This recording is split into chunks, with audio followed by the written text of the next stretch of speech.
मेरे अकब में मौजूद पत्थर और सीमेंट की आलीशान इमारत, जिसे उर्फ़ आम में पंजाब असम्बली कहते हैं, पंजाब में सिर्फ खाली एक इमारत नहीं है बल्कि सिंबल ऑफ डेमोक्रेसी है। ये पंजाब में न सिर्फ कानून साजी का सबसे पुराना इदारा है बल्कि इसे पाकिस्तान की सबसे बड़ी सूबाई असम्बली होने का एजाज़ भी हासिल है। लेकिन यहाँ एक वाक़या ऐसा भी था कि जब पंजाब असम्बली अपने बनने के 4 मिनट बाद तोड़ दी गई। वो वाक़या क्या था? पंजाब असम्बली अपने मकासद में किस हद तक कामयाब हुई और पाकिस्तान में जमहूरियत को परवान चढ़ने के लिए किन अवामिल की ज़रूरत है? इन तमाम चीज़ों को जानने से पहले मैं हूँ आपका होस्ट हमजा ताहिर और आप हमारा यूट्यूब चैनल देख रहे हैं स्ट्रेट टॉक्स। मैं आने वाले तमाम लोगों को से दरख्वास्त करूँगा कि हमारे यूट्यूब चैनल को सब्सक्राइब करें और नीचे दिए गए बेल आइकन के बटन को प्रेस करें ताकि हमारे आने वाली नई वीडियोस और पॉडकास्ट सबसे पहले आप लोगों तक पहुंच सके। सो आइए वीडियो का बाकायदा आगाज़ करते हैं। हम आपको पंजाब असम्बली के अंदरूनी मनाजिर भी दिखाएंगे।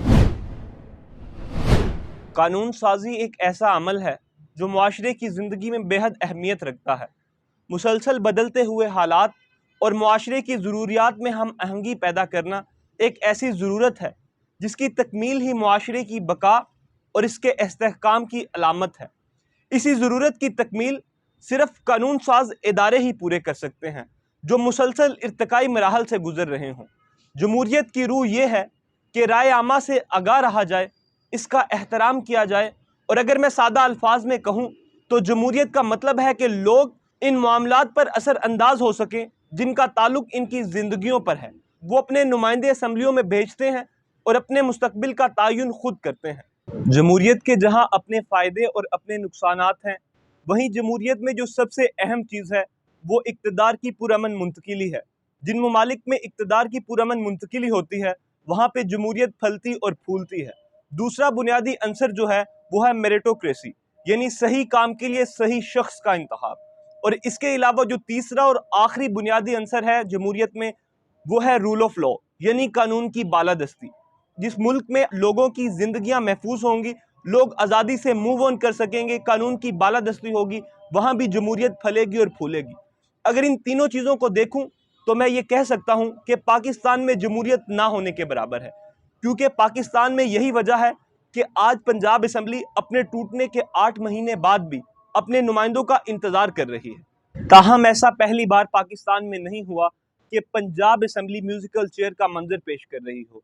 इससे पहले भी ये बात है 1995 की, जब वफाक में नवाज शरीफ की हुकूमत, जबकि सदर गुलाम इसाक खान थे। वही गुलाम इसाक खान जो आज से कुछ महीने पहले बेनज़ीर भुट्टो की हुकूमत नवाज शरीफ के साथ मिलकर गिरा चुके थे और 58(2)B के तहत असम्बलियाँ तहलील कर चुके थे।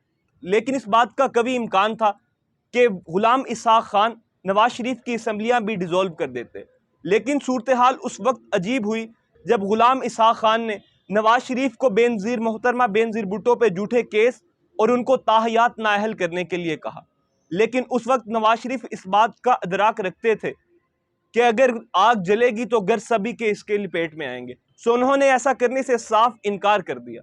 उन्होंने मोहतरमा बेनज़ीर भुट्टो पर चंद केसेस तो बनाए, लेकिन उन्होंने ताहयात नाअहली के लिए मुकम्मल तौर पर इनकार कर दिया। और यही वजह बनी नवाज शरीफ और गुलाम इसाक खान की अलहदगी की। उन दोनों के दरमियान दूरियां बढ़ती गई और इन दोनों की दूरियों में एक तीसरे शख्स ने फ़ायदा उठाया। तीसरा फ़ायदा उठाने वाला शख्स कोई और नहीं बल्कि मोहतरमा बेनज़ीर भुट्टो ही थी। वही मोहतरमा बेनज़ीर भुट्टो जिनको चंद माह पहले गुलाम इसाक खान ने उनकी हुकूमत को डिज़ोल्व किया था। इन सब को देखते हुए आखिरकार वही हुआ जो ताकत के खेल में अक्सर होता है। गुलाम इसाक खान ने नवाज शरीफ की असम्बलियाँ डिज़ोल्व कर दी और दोबारा से इलेक्शन का हुक्म दिया। इसी तरह पंजाब में भी हालात कुछ मुख्तलिफ नहीं थे। पंजाब में मुस्लिम लीग नवाज की हुकूमत तो थी, लेकिन इसी दौरान पंजाब को एक ऐसा बागी रहनुमा मिला जो पाकिस्तान पीपल्स पार्टी और गुलाम इसाक का चुनिंदा था। वो और कोई नहीं था बल्कि मियाँ मंजूर भुट्टो था। मियाँ मंजूर भुट्टो ने पाकिस्तान पीपल्स पार्टी के साथ मिलकर तहरीक अदम एतमाद लाई और अपने ही वजीर आला के खिलाफ तहरीक अदम एतमाद ले आए। इस सब सूरत हाल को भांपते हुए जब तहरीक अदम एतमाद असम्बली में पेश की गई तो लातों, घूंसों और गालियों के दरमियान नवाज शरीफ ने तख्ते पंजाब हार दिया और पंजाब की हुकूमत पीपल्स पार्टी के पास वापस चले गई। गुलाम इसाक खान और मोहतरमा बेनज़ीर भुट्टो अपने मिशन में किसी हद तक कामयाब हो गई, लेकिन अभी पंजाब की असेंबली पर एक और दाग लगना बाकी था। इस कहानी में ट्विस्ट उस वक्त आया जब कोर्ट से यह फैसला किया गया कि असेंबलियां दोबारा से बहाल कर दी जाएं और नवाज शरीफ ही दोबारा से वजीर आजम मुंतखब हो गए। यही वक्त था जब मुख्तरमा बेनजीर भुट्टो और गुलाम इसहाक खान को पंजाब भी अपने हाथ से जाता हुआ नजर आया।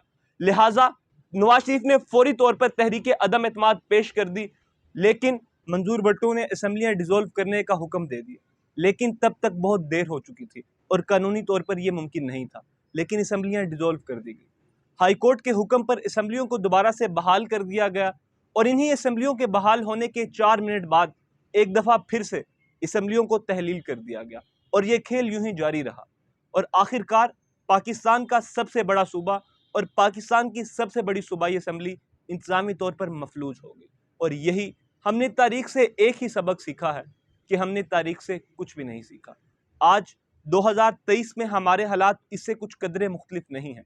पाकिस्तान में अगर जमहूरियत को परवान चढ़ना है तो सबसे पहले अपने इदारों को मजबूत करना पड़ेगा।